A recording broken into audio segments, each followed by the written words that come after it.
मित्रों नमस्कार, मैं हूं राकेश कुमार। आप देख रहे हैं मत अभिमत। मित्रों, सर्वे चल रहा है। सर्वे में नया खतियान बनना है। मतलब कि सारे दस्तावेज जो मलकियत को, ज़मीन को चिन्हित करने के लिए जो होते हैं, वो सारी चीज़ें होती हैं खतियान में। और खतियान नए सिरे से बनेगा। तो नए सिरे से खतियान बनेगा तो खतियान बनाने के लिए भी कुछ नियमावली बनाए गए होंगे राजस्व एवं भूमि सुधार विभाग द्वारा। लेकिन उसमें सबसे ज़्यादा जो परेशानी हो रही है खतियान को लेकर, वो हो रही है पुश्तैनी ज़मीन में। जो चूँकि पुश्तैनी ज़मीन का पता कहाँ से चलना है, तो पुराने खतियान से। खतियान बहुत पुराना है, बहुत जगह उपलब्ध नहीं है, तो ये सारी परेशानियाँ तो हो ही रही हैं। लेकिन खतियान को लेकर जो नियम निर्धारित किया गया है विभाग द्वारा, उसमें कुछ चीज़ें हैं महत्वपूर्ण जो आपके लिए जानना जरूरी है। सबसे बड़ी बात है कि ये जो पुश्तैनी ज़मीन है, इसके लिए एकदम नया खतियान बनना है।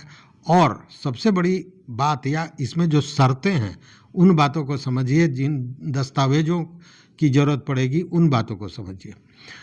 बंटवारा सबसे बड़ा होता है, चूँकि खतियान पुश्तैनी ज़मीन का मतलब कि आपके दादा परदादा या उसके ऊपर के पीढ़ी से ये ज़मीन चला रहा है आपके पास। पुश्तैनी का मतलब यही होता है। तो उस बीच में कई बार ज़मीन का बंटवारा हुआ होगा, या जो बंटवारा हुआ किस तरह हुआ, मौखिक हुआ, सादे कागज़ पर हुआ, या रजिस्टर्ड हुआ, या समझौता के आधार पर हुआ। चूँकि पूर्व में रजिस्टर्ड का प्रचलन बड़ा कम था। पूर्व में जो पुराने लोग थे वो आपसी समझौते पर काम करते थे, या फिर मौखिक एक होता था कि चलो ये ज़मीन आपकी है, ये ज़मीन आपकी है, इस पर आप काश्तकारी करो, इस पर आप खेती करो। इस तरह की व्यवस्था थी। अब इस बार जो नियम निर्धारित किया गया है उसमें ये कहा गया है कि अगर आपके पास रजिस्टर्ड बंटवारा नहीं है तो उस स्थिति में क्या होगा। तो ये कहा गया है कि अगर रजिस्टर्ड बंटवारा नहीं है, सीधे कागजी बंटवारा है या मौखिक बंटवारा है, तो वह मान्य नहीं होगा। मतलब बंटवारा केवल रजिस्टर्ड ही मान्य होगा, उसे कानूनी मान्यता दी जाएगी। तो फिर अगर आपके पास मौखिक बंटवारा है तब क्या होगा, या फिर कागज़ पर यूं ही बंटवारा है, कागज़ पर सारे लोगों ने लिख दिया, दस्तखत कर दिया, वो बंटवारा है। तो मौखिक है या समझौते से जो बंटवारा हुआ है उसकी भी मान्यता नहीं दी जाएगी। मान्यता होगी तो केवल और केवल रजिस्टर्ड की मान्यता होगी। तो अगर रजिस्टर्ड बंटवारा है, उस स्थिति में तो जिनके जिनके हिस्से, जितनी ज़मीन, जितनी संपत्ति है वो चली जाएगी और उनके नाम से जमाबंदी खुल जाएगा।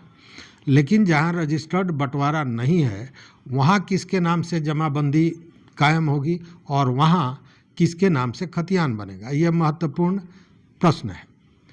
इसका जवाब ये है मित्रों कि जहाँ मौखिक समझौता है, मौखिक बंटवारा है या समझौते से बंटवारा है, उन सारे बंटवारों को नहीं माना जाएगा। और जो खतियान बनेगा, जो जमाबंदी कायम होगी, वो संयुक्त रूप से होगी।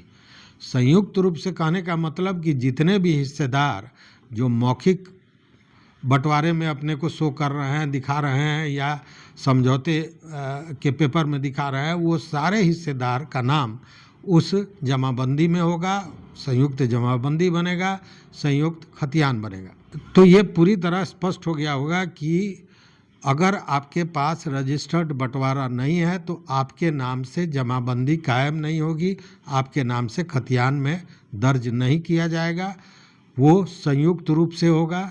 और संयुक्त रूप से होने का मतलब केवल उस कागज़ के अनुसार पर नहीं होगा, आप जो वंशावली दीजिएगा उसके आधार पर होगा।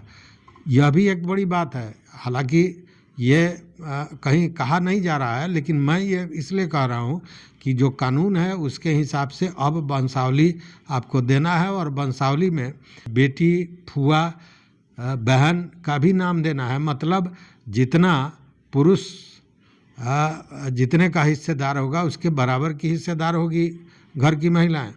तो यह भी एक मामला है।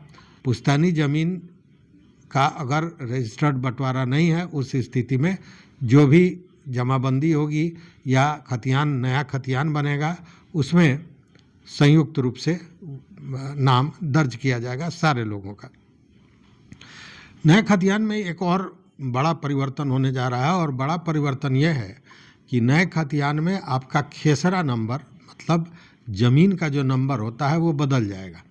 खेसरा नंबर बदल जाएगा का मतलब कि जो पुराना खेसरा, मान लीजिए कि आपके खाता नंबर 2 में आपका खेसरा नंबर 722 है, तो हो सकता है कि वो 722 के जगह पर 1788 हो जाए या 502 हो जाए। जो भी हो जाए, जो नया होगा वही मान्य होगा और पिछले खेसरा का कोई माने मतलब नहीं रह जाएगा।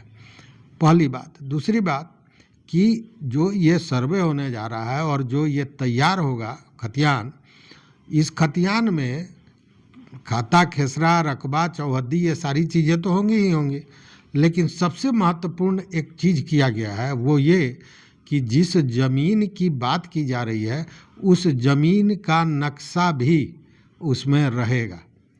इससे क्या होगा कि ज़मीन का आकार क्या है यह समझ में आएगा, ज़मीन की का क्षेत्रफल क्या है, कितना ज़मीन है, रकबा जिसे हम कहते हैं, उन सारे चीज़ों का ब्यौरा नए खतियान में होगा, जो बड़ा महत्वपूर्ण है।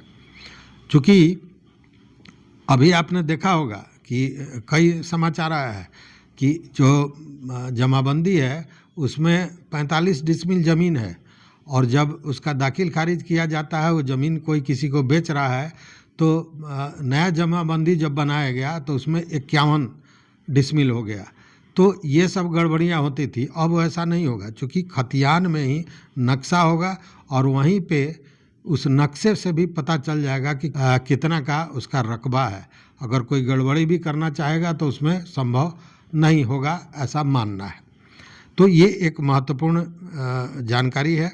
तो अब जो सर्वे के बाद नया खतियान बन रहा है, उनमें किन किन दस्तावेज़ों की ज़रूरत होगी, यह भी एक महत्वपूर्ण जानकारी हो सकती है।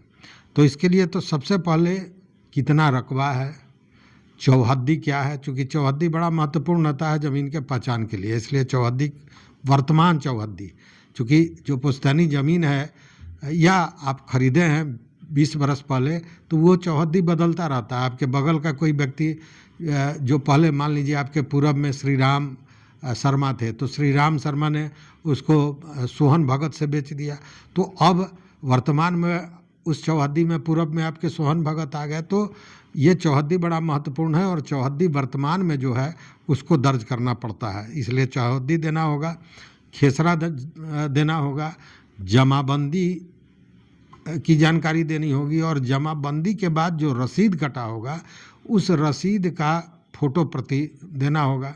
उसके साथ में अगर ऑनलाइन रसीद आपने किया है तो उसकी कॉपी भी आपको उपलब्ध करानी पड़ेगी। इन सारे चीज़ों को देना पड़ेगा, तब जाकर यह खतियान फाइनल होगा। अगर इनमें से कोई दस्तावेज़ आपके पास उपलब्ध नहीं है तो निश्चित रूप से उसमें परेशानी बढ़ सकती है। इसलिए इन दस्तावेज़ों को इकट्ठा करना बड़ा महत्वपूर्ण है, और सभी लोग शायद इसी के लिए परेशान हैं, जिसके चलते ये स्वघोषणा पत्र और तमाम जो बातें हो रही हैं कि गति बहुत धीमी है, तो उसके पीछे मूल कारण भी यही है। लेकिन नए खतियान को लेकर यह अति आवश्यक जानकारी थी, तो मुझे लगा कि आप मित्रों के साथ शेयर करना चाहिए। तो इस वीडियो में बस इतना ही। देखते रहिए मत अभिमत। मित्रों, चैनल पर नए हो तो सब्सक्राइब कीजिए, लाइक कीजिए, दोस्तों के साथ शेयर कीजिए और अपना विचार जरूर दीजिए। बहुत बहुत धन्यवाद। कोटिशः आभार।